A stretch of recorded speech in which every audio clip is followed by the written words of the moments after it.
the 28th, and I'm sorry I missed reading to you yesterday. I fell asleep super early. You're going to see I'm in my robe again. I am not sick. I'm tired, and I'm going to go to bed early again tonight. So we're going to consider this a bedtime story.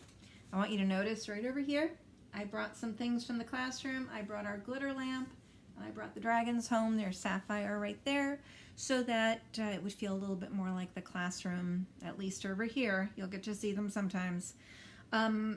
Okay, so continuing with the garden theme I started the other day. I was out working in my garden again today. And so tonight we are going to read Miss Rumphius, which some of you may have read before, especially if you were in Ms. Flowers' class last year. But it's one of my, can you guess the word I'm going to say? Yep, favorites. One of my favorites.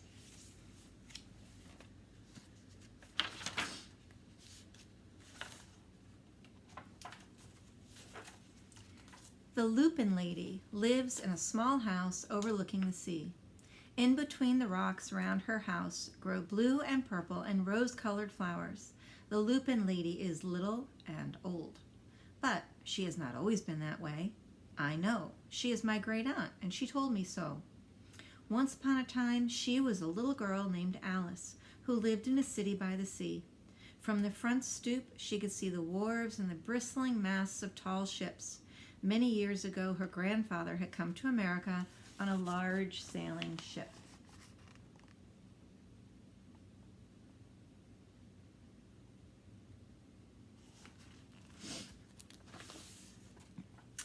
Now he worked in the shop at the bottom of the house, making figureheads for the prows of ships and carving Indians out of wood to put in front of cigar stores.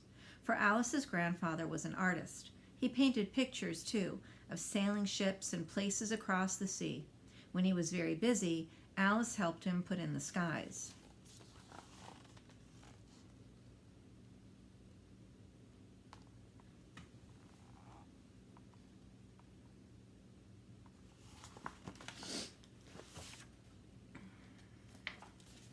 In the evening, Alice sat on her grandfather's knee and listened to his stories of faraway places.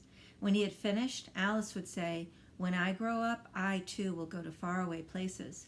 And when I grow old, I too will live by the sea." "That is all very well, little Alice," said her grandfather, "but there is a third thing you must do." "What is that?" asked Alice. "You must do something to make the world more beautiful," said her grandfather.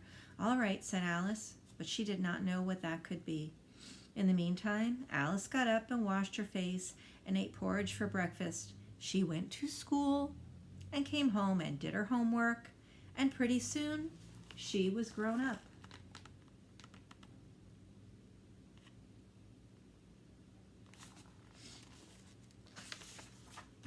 Then my great aunt Alice set out to do the 3 things she had told her grandfather she was going to do.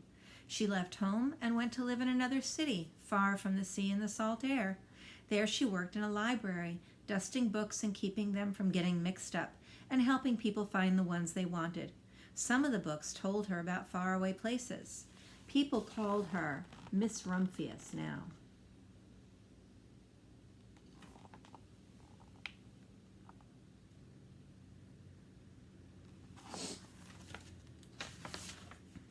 Sometimes she went to the conservatory in the middle of the park.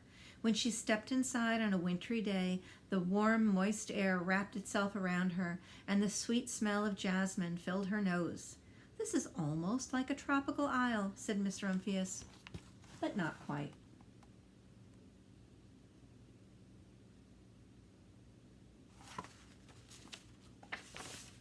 So, Miss Rumphius went to a real tropical island where people kept cockatoos and monkeys as pets.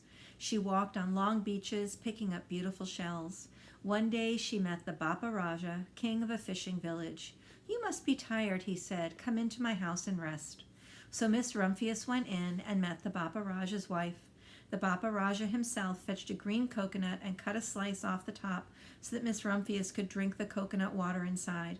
Before she left, the Bapa Raja gave her a beautiful mother-of-pearl shell on which he had painted a bird of paradise and the words, "You will always remain in my heart."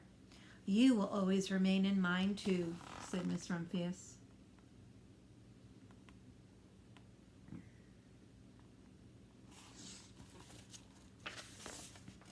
My great aunt, Miss Alice Rumphius, climbed tall mountains where the snow never melted. She went through jungles and across deserts. She saw lions playing and kangaroos jumping, and everywhere she made friends she would never forget. Finally, she came to the land of the lotus eaters, and there, getting off a camel, she hurt her back. What a foolish thing to do, said Miss Rumphius. Well, I have certainly seen faraway places. Maybe it is time to find my place by the sea.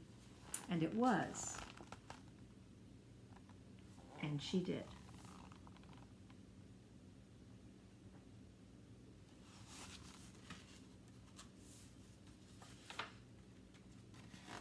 From the porch of her new house, Miss Rumphius watched the sun come up. She watched it cross the heavens and sparkle on the water, and she saw it set in glory in the evening. She started a little garden among the rocks that surrounded her house, and she planted a few flower seeds in the stony ground. Miss Rumphius was almost perfectly happy.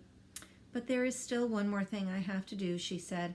I have to do something to make the world more beautiful. But what? The world is already pretty nice, she thought, looking out over the ocean.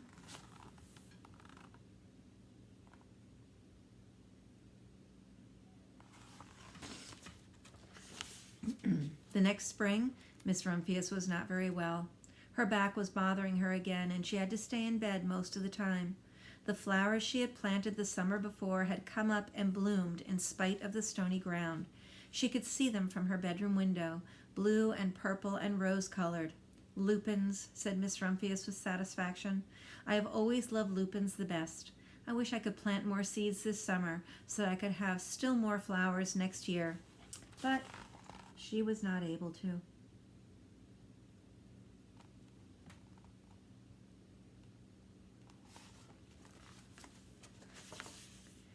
After a hard winter, spring came. Miss Rumphius was feeling much better. Now she could take walks again. One afternoon she started to go up and over the hill where she had not been in a long time. I don't believe my eyes, she cried when she got to the top, for there, on the other side of the hill, was a large patch of blue and purple and rose-colored lupins. It was the wind, she said, as she knelt in delight. It was the wind that brought the seeds from my garden here, and the birds must have helped. Then Miss Rumphius had a wonderful idea.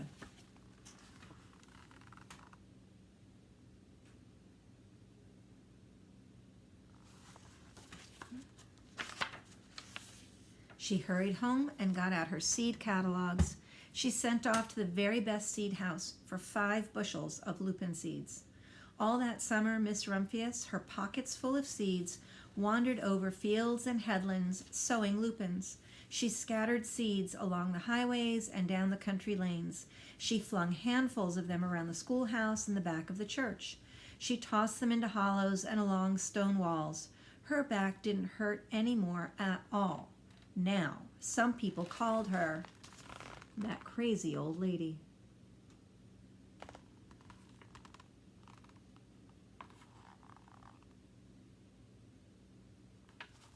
The next spring, there were lupins everywhere. Fields and hillsides were covered with blue and purple and rose-colored flowers. They bloomed along the highways and down the lanes. Bright patches lay around the schoolhouse and the back of the church. Down in the hollows and along the stone walls grew the beautiful flowers. Miss Rumphius had done the third and most difficult thing of all.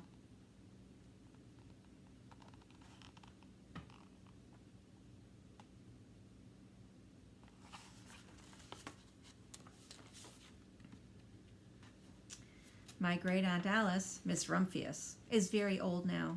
Her hair is very white. Every year there are more and more lupins. Now they call her the Lupin Lady. Sometimes my friends stand with me outside her gate, curious to see the old lady who planted the fields of lupins. When she invites us in, they come slowly. They think she is the oldest woman in the world. Often she tells us stories of faraway places. When I grow up, I tell her, I too will go to faraway places and come home to live by the sea. That is all very well, little Alice, says my aunt, but there is a third thing you must do. What is that? I asked. You must do something to make the world more beautiful. All right, I say.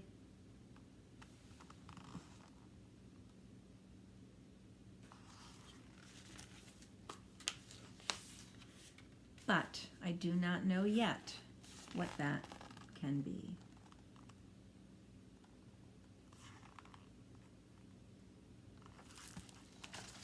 The end.